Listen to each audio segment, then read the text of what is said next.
The church bell in Dry Creek rang slower than usual that morning, each heavy clang rolling across the dust-choked streets like a warning. Storefront doors creaked open. Ranch hands paused mid-step. Women shaded their eyes beneath bonnets and gathered in quiet clusters.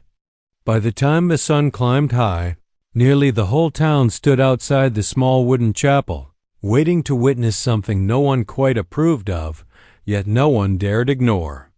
At the edge of the steps stood Eliza Turner, 19 years old, fatherless, and dressed in a white gown that felt more like a surrender flag than a bridal dress.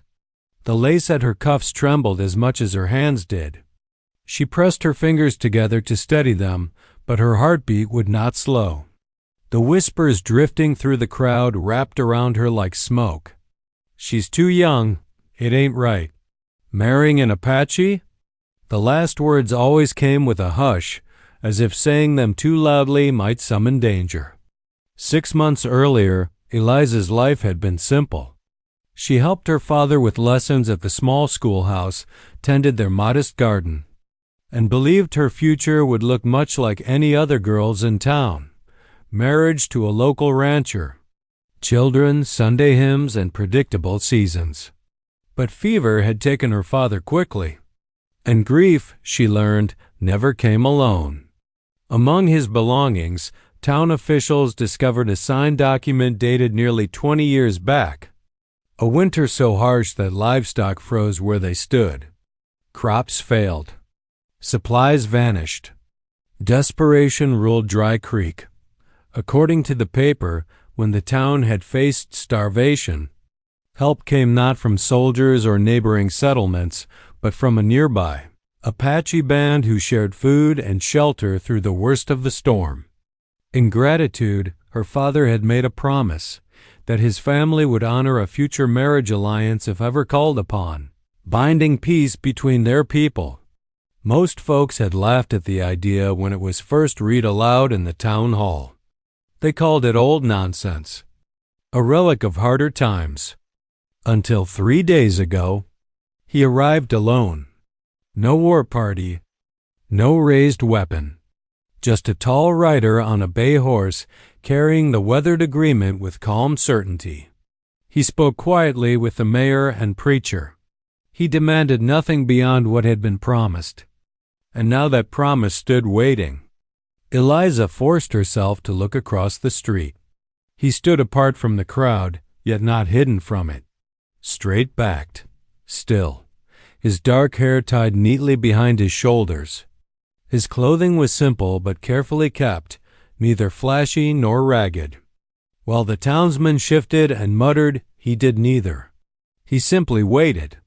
That unsettled people more than anger would have. Eliza had grown up hearing stories about Apaches, tales told by lantern light that blurred truth with fear. They were described as raiders, threats, shadows in the hills. No one had ever described them as men who kept agreements.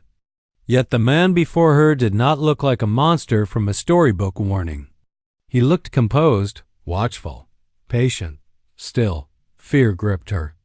She was being handed from one world to another without being asked what she wanted. In frontier towns, daughters often carried the weight of their father's debts, financial or otherwise. Women rarely owned land, rarely had legal say. Marriage was often survival. The preacher stepped beside her. "It is time," he murmured gently. Her feet felt rooted to the wooden boards.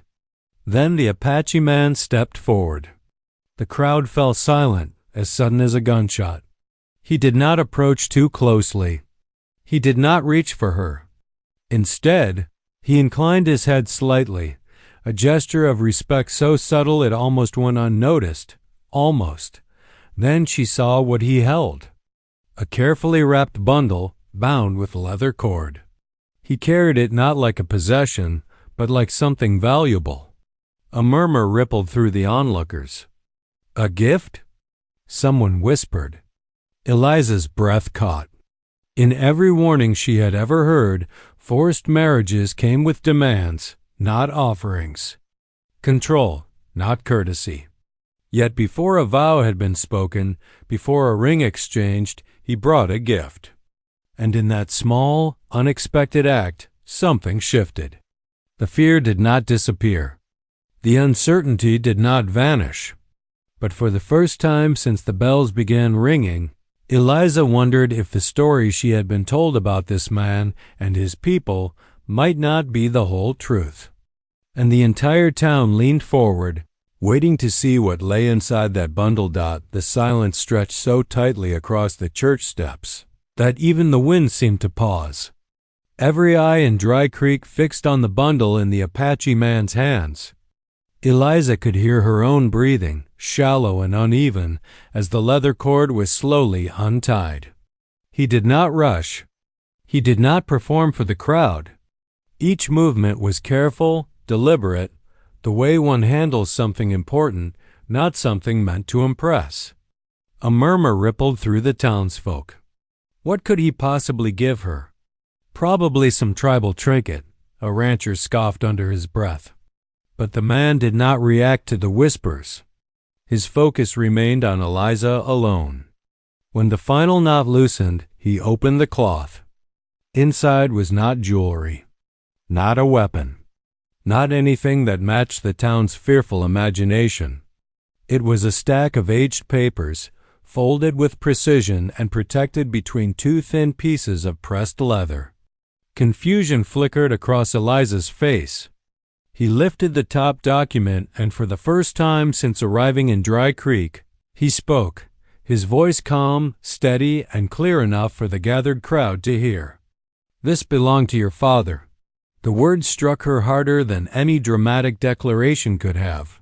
Her father, the man she had buried only months ago, the man whose absence still echoed through their empty home. With hesitant hands, she reached forward and accepted the paper. The edges were worn, the ink slightly faded, but the signature at the bottom was unmistakable. Jonathan Turner. Her father's name. A soft gasp escaped her lips. Before she could speak, the Apache man continued, not loudly, but with quiet dignity that carried across the hushed crowd. "Many winters ago, when snow buried the valley and food ran out, your father came to our camp. He did not come with soldiers. He came alone, hungry, honest." The townspeople shifted uncomfortably. Some exchanged glances, as if hearing a version of history they had never been told. "He asked for help," the man said, "and my people gave it." Eliza's fingers tightened around the document. Memories surfaced, her father mentioning a terrible winter, always briefly, always changing the subject afterward. She had never known the full story. Like many frontier tales, it had been softened, reshaped, and half forgotten. The man unfolded another paper and gently held it out for the preacher and mayor to see. "This agreement was not made in weakness," he explained. "It was made in gratitude and in peace. Your father promised that if ever my people asked for alliance, his family would answer with honor, not fear." The mayor's face paled as he scanned the document again, this time more carefully than he had in the town hall weeks before. "But why now?" Someone in the crowd blurted. The Apache man turned slightly toward the voice but did not show offense. "Because the land around this town is being sold," he said evenly. "Traders and officials plan to take what was once shared territory. Your father knew this day would come. This marriage was not meant to claim her." He paused, then looked back at Eliza. "It was meant to protect her." A stunned silence fell. Protect her? That was not the story the town had been whispering. He reached back into the bundle and revealed the final document, a legal deed, newly written but bearing official stamps and signatures. "I have transferred your father's land fully into your name," he said, placing it gently into her hands. "No debt attached, no condition, no ownership over you." Eliza blinked, unable to speak. In Dry Creek, women rarely owned land outright. Property usually passed to male relatives or creditors. Yet here, in front of the entire town, the man they feared was giving her something most townsmen never would: legal independence. Gasps spread through the crowd. He's giving it back? Why would he do that? That land's worth a fortune now. The Apache man did not react to their shock. His attention never left Eliza. "I did not come to take," he said quietly. "I came to honor a promise your father made and the kindness he showed my people when others would not." Eliza's chest tightened. Everything she had expected, control, silence, force, had not happened. Instead, he had returned her inheritance, publicly, respectfully, without demanding anything in return. Her fear did not vanish, but it cracked, because the man standing before her was not acting like a captor. He was acting like a guardian of an old debt of honor. Around them, the town that had gathered to witness a scandal now stood speechless. And for the first time since the bells rang that morning, the story of this marriage no longer felt like a sentence. It felt like something far more complicated and far more unexpected. Life in the Apache settlement was nothing like Eliza had imagined. She had expected isolation, harsh discipline, or cold indifference, perhaps even hostility. Instead, what she found was a community alive with rhythm, purpose, and a quiet respect she had never known in Dry Creek, the small cluster of dwellings, set in a valley framed by rolling hills, where the wind carried the scent of sagebrush and the distant river sparkled under the sun. Children laughed as they chased one another through the open space. Elders moved with deliberate steps, teaching younger members hunting techniques, medicinal practices, and stories of their ancestors.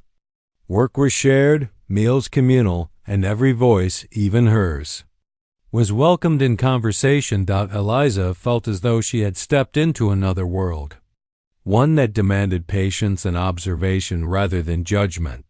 Her husband, the man who had stung the town with his honor, never forced her to act, speak, or learn in a particular way. He treated her as a guest at first, guiding her gently, explaining traditions with care. She learned quickly that many of the stories Dry Creek had whispered about his people were false or grossly exaggerated.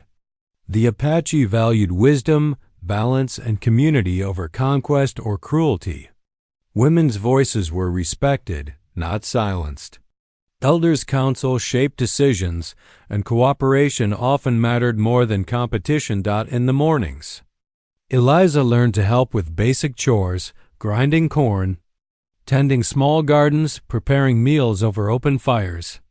At first, she fumbled awkwardly, dropping tools or spilling grain, but no one scolded her harshly.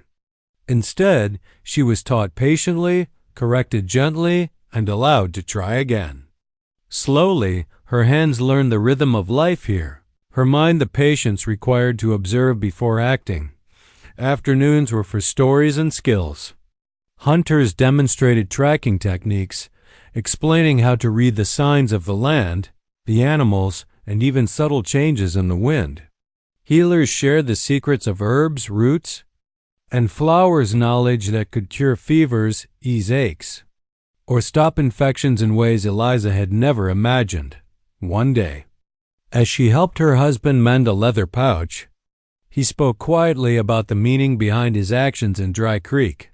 "Many believe that strength is shown in force or in taking," he said. "But true strength is keeping promises, protecting others, and acting with honor. Fear and violence are easy. Respect is rare."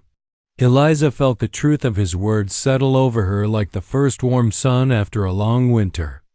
Every action, every lesson, every small kindness she witnessed in this community reflected the values he had shown in that remarkable wedding gift: honor, protection, and respect. It was not an easy transition. Some days she missed the familiar faces of Dry Creek, the simplicity of the schoolhouse, and even the predictable rhythm of chores there. The whispers from the town, stories twisted with suspicion, still reached her ears when visitors came. But with each passing week, she noticed her fear fading, replaced by curiosity, admiration, and eventually a growing sense of belonging. Eliza also began to understand the cultural differences that had shaped so much of the town's prejudice. The settlers had inherited stories of conflict and conquest, and fear often replaced understanding. They judged his people without seeing their honor, their law, or their humanity. Here, she saw that the Apache were not wild or dangerous. They were a people bound by principles older than the town itself, principles that demanded integrity, courage, and community loyalty. By the time she had spent several weeks in the settlement, Eliza no longer felt trapped. She had space to breathe, to learn, and to grow. The man she had feared, the one the town had painted as a threat, had become her teacher, her protector, and slowly someone she began to trust with her heart. One evening, as the sun dipped behind the hills and painted the valley in gold and crimson, Eliza realized she had come to care deeply for this life, this people, and the man who had given her not just protection, but choice. She understood that the forced marriage, which had terrified her so, had unexpectedly led her to a place richer in knowledge, respect, and human connection than she could have ever imagined. In the quiet of that twilight, surrounded by laughter, warmth, and the whispers of the wind through the sage, she felt the first flicker of peace, the kind that comes when fear is replaced with understanding, and expectation with genuine respect. Back in Dry Creek, life had not paused while Eliza learned the rhythms of the Apache settlement. Rumors, exaggerated and distorted, had begun to spread faster than the wind across the valley. By the time a week had passed, the whispers had transformed into indignation. Some townspeople claimed she had been taken. Others said she had been captured. No one spoke the truth, that she was safe, respected, and increasingly at ease. The town's fear of the unknown, of a culture they didn't understand, turned quickly into anger. A small group of ranchers, emboldened by pride and old prejudices, began to plan a confrontation. They argued that a young settler woman being married to an Apache warrior violated the social order, their sense of ownership over the land, and, most importantly, their idea of what was right. Guns were quietly checked, horses readied, and a march was being organized. Meanwhile, Eliza continued to learn, slowly realizing the full weight of the promise her father had made. One afternoon, while helping her husband arrange supplies near the river, she asked him to explain why the marriage had been required, why it had seemed, at first, like a loss of choice. He knelt beside her and spoke gently, his dark eyes steady and clear. Your father knew the town would eventually try to seize what was ours. When land is taken unfairly, treaties are broken, and promises ignored, it is often the women and children who suffer most. He wanted to protect you and to protect the peace between our people. This marriage, it was a shield, not a chain. Eliza felt a cold rush of understanding. The gift he had given at the wedding, returning her father's land, honoring his word, was more than a symbol. It was a legal safeguard, a barrier against the greed and prejudice that had already begun to stir in Dry Creek. She realized the town's whispers. The fear and the plotting were symptoms of their ignorance, not truths about the man she had come to trust, but knowledge alone could not prevent confrontation. One evening, scouts from the town appeared on the hills above the settlement, their horses barely hidden by the tall grass. Eliza saw them first, her heart hammering. The Apache immediately prepared, not for war, but for negotiation and defense. Their strategy was clear. They would protect the settlement and Eliza, without unnecessary bloodshed. Eliza herself wrestled with panic. She wanted to warn her father's old neighbors, to make them understand the truth before tensions erupted. Yet she also recognized that she had grown, learned patience, resilience, and the quiet confidence to speak when it mattered. She would have a voice, not just a witness. That night, she sat with her husband beside the fire, watching the flames flicker. "They don't know who you are," she said softly. "They think they can take me back." He shook his head gently. "They do not understand.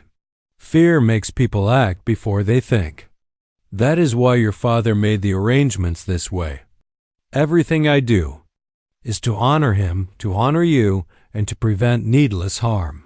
Eliza clenched the edges of her dress. She understood now. This was not just about marriage. It was about legacy, justice, and survival in a world where ignorance often led to violence. Her fear remained, but it was tempered with clarity. She could see the stakes clearly, not just her own safety, but the fragile peace between two worlds that had long been taught to mistrust one another. The next morning, as the first light touched the valley, the town's riders advanced cautiously. Eliza stood at the edge of the settlement, heart in her throat, facing the people she had once called neighbors. She carried the documents her husband had given her, proof of her father's foresight, proof of honor, proof that she was no one's possession. She realized that the confrontation would test not only courage, but understanding. She would have to speak to bridge the gap between worlds, and perhaps finally teach Dry Creek what respect and honor could look like when fear and prejudice were replaced by truth. And in that moment, the quiet strength she had gained among the Apache gave her the courage she had lacked in the church just days before. The sun rose pale and hot over Dry Creek, casting long shadows across the dusty road as the small band of townsmen rode toward the Apache settlement. They carried rifles slung over their shoulders, their eyes sharp with determination and anger. Each man believed he was right, that Eliza Turner had been taken, that a wrong must be corrected, and that the Apache must be made to yield. But when they crested the hill and saw the settlement spread below, something made them pause. The dwellings were modest, orderly, and alive with quiet activity. Smoke rose from cooking fires. Children played in open fields. Women moved freely, speaking, laughing, and tending the gardens. And at the edge of it all stood Eliza, standing tall, calm, and unafraid. The Apache men, trained in both defense and diplomacy, formed a line at the entrance to the village. But there was no tension in their stance, no aggressive posture, no rush to violence. Their leader, the man she had married, though in her heart she felt the bond had been chosen over time, stepped forward, his dark eyes steady. The townsmen demanded answers. Guns were raised, voices shouted over one another. But the Apache leader remained calm. Slowly, deliberately, he unwrapped the documents he had brought to the church weeks ago, the land deeds, the agreements, the proof that the marriage had been entered into honorably, and that Eliza had full control over her inheritance. He spoke clearly, his voice carrying over the dusty field. "I came not to claim what is not mine. I came to honor promises made in truth and in gratitude. Your neighbor, your friend, and my ally was her father. This woman is under no compulsion, nor has she ever been. She is free to leave, yet she remains by her own choice." A hush fell over the townsmen. Some lowered their rifles slightly, though not all. No one expected the calm dignity, the legal proof, and the willingness to release Eliza if she wished. Then Eliza stepped forward. Her hands held the documents. Her voice, steady and clear, rang across the settlement and into the town beyond. "I am not taken. I am not owned. I am here because I choose to be. The man before you has honored every promise, every principle, and every law. He has returned my inheritance, respected my freedom, and treated me with more honor than most men in this town ever would." Murmurs rose through the crowd. Faces turned red with shame, confusion, or disbelief. Some realized for the first time how wrong they had been to judge based on fear and rumor alone.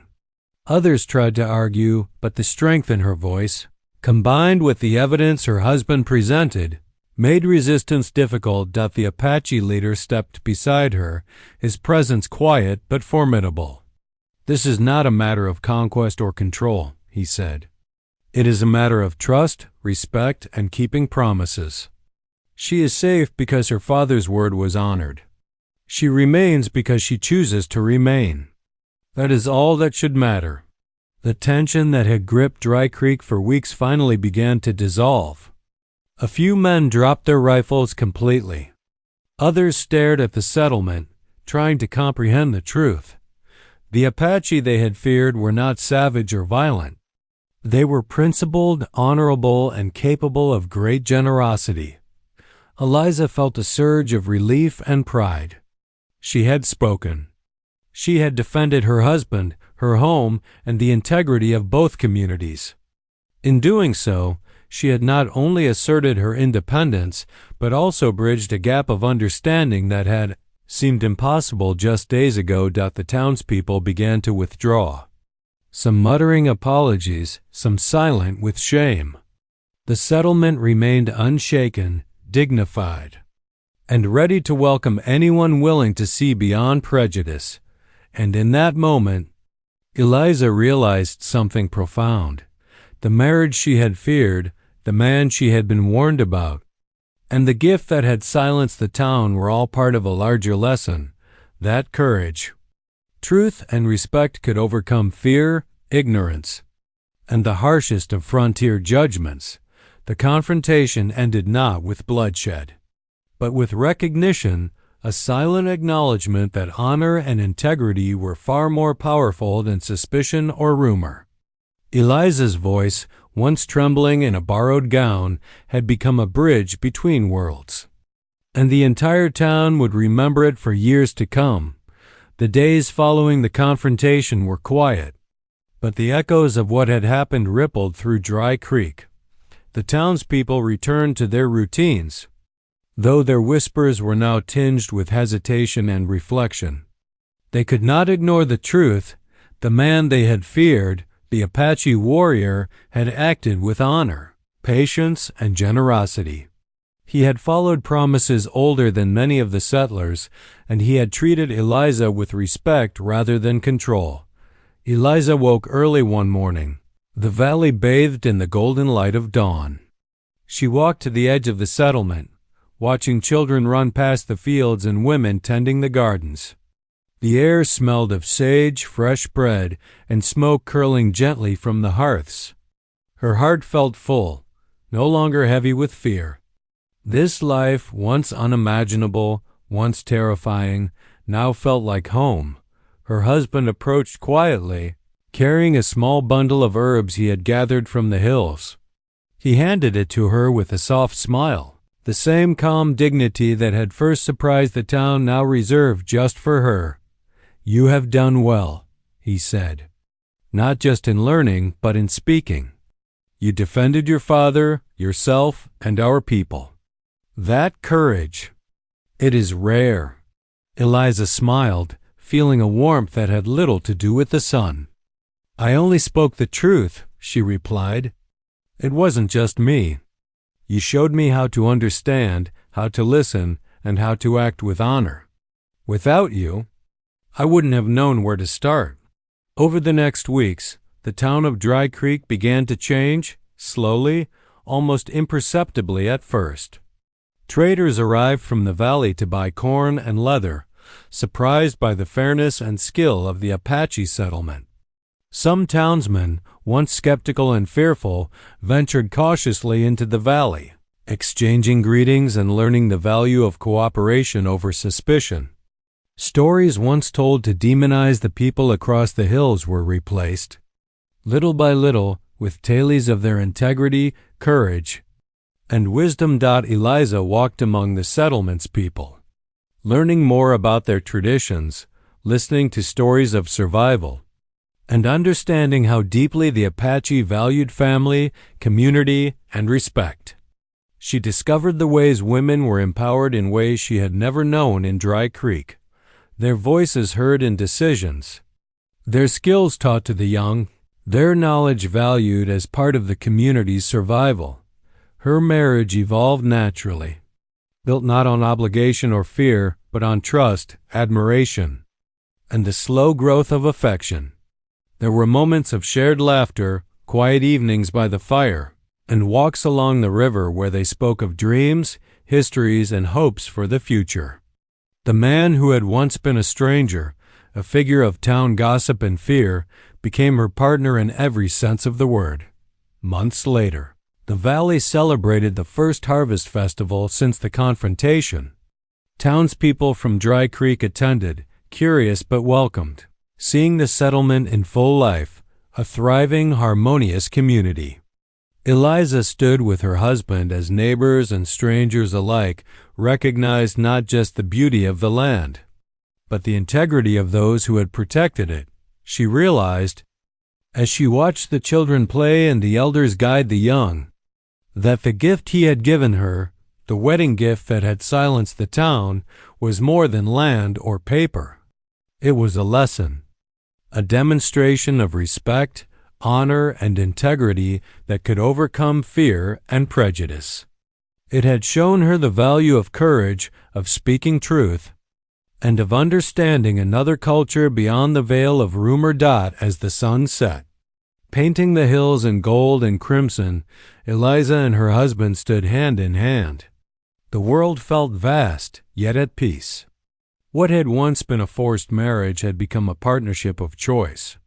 What had once been suspicion and fear had become respect and understanding. And in that quiet moment, she knew the town, the settlement, and she herself had all been changed for the better.